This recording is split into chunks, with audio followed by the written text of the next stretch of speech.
Krishnapuram heritage. നമ്മുടെ വീടിൻ്റെ മുന്നിൽ ആ പഴയ മന, 100 വർഷത്തോളം പഴക്കമുള്ള ഒരു മന, അത് റിനോവേഷൻ ചെയ്തിട്ട് ഒരു എന്താ പറയുക, ഒരു റിസോർട്ട് പോലെ ആക്കിയിട്ടുണ്ടെന്ന് ഞാൻ അന്ന് പറഞ്ഞിരുന്നു. അന്ന് ഫുൾ വീഡിയോ ഇട്ടായിരുന്നു. ഞാനിവിടെ വന്ന പാടാണത്, ഏകദേശം 3 മാസം മുന്നേ. ഫുൾ ലെങ്ത് വീഡിയോ ഒക്കെ ഞാൻ ഇട്ടിരുന്നു, ഇതിൻ്റെ ഉള്ളിൽ കൂടെ ഒക്കെ കയറിയിട്ടുള്ള വീഡിയോസൊക്കെ. സംഭവം ഫുള്ള് സെറ്റായിട്ടോ, പുറമൊക്കെ നല്ല അടിപൊളി സെറ്റായിട്ടുണ്ട്. മുകളിൽ നിന്ന് വരെ ഒരു എന്താ പറയുക, കാളവണ്ടിയുടെ ചക്രമൊക്കെ കൊടുന്ന് വെച്ചിട്ടുണ്ട്. പിന്നെ കുളമൊക്കെ നല്ല അടിപൊളിയായിട്ട് സെറ്റായിട്ടുണ്ട്.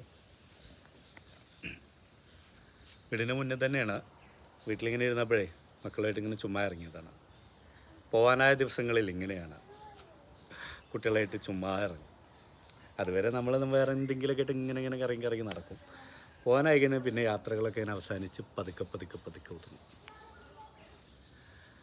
അപ്പോൾ ഓക്കെ, അത്രയേ ഉള്ളൂ.